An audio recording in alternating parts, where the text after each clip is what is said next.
This video shows basic soldering technique and the equipment used to solder.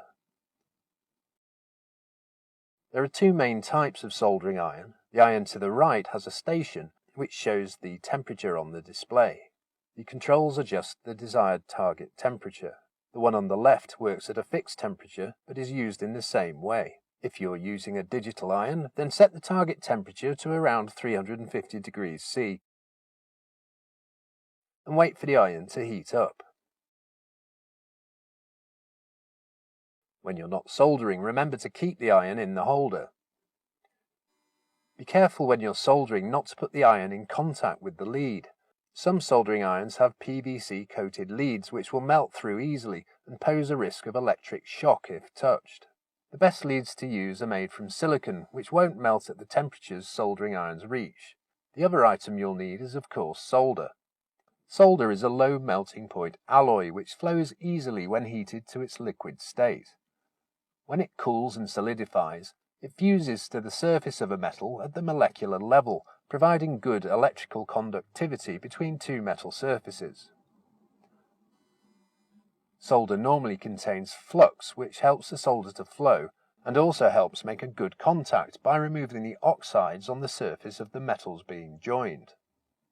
Although modern flux is not toxic, when soldering you should always use a fume extractor to prevent the fumes from the flux irritating your lungs. The fumes are extracted by a high-efficiency particulate air filter, or HEPA filter, before the air is returned to the room. Before you handle the components, it's strongly advised that you wear an earthing band to prevent electrostatic damage to the components. There are two different soldering types, surface mount and through-hole. Surface mount connections are made by heating components with pre-applied solder in an oven so that it melts and joins to the surface of the board. For this tutorial, we'll look at plated through-hole soldering, which is done on boards with printed circuits on both sides. Through-hole soldering is when components are pushed through a hole in the board and soldered from the other side.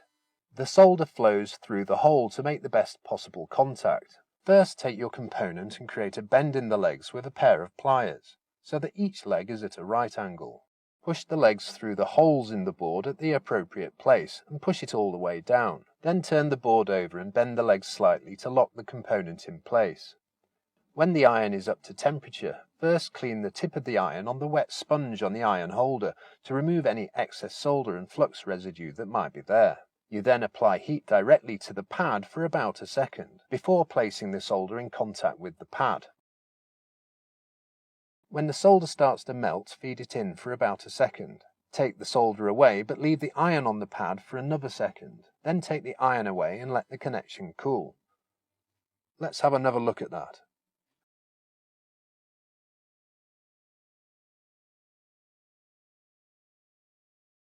Before you make another connection, it's important to remove any excess solder remaining on the tip of the iron. This is because any flux in the solder will vaporize until there's none remaining. If you try to make a connection with solder without any flux in it, you risk making a bad connection.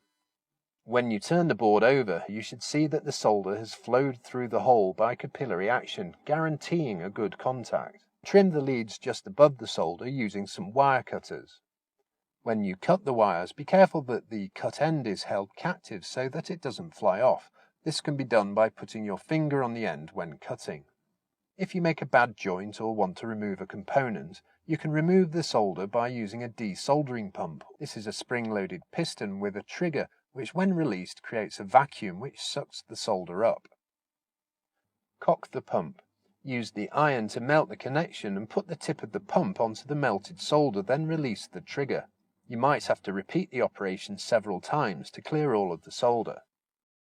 An ideal solder should look like a cone with slightly concave sides, showing that the solder has flowed through the hole. You can see all the solders here look regular.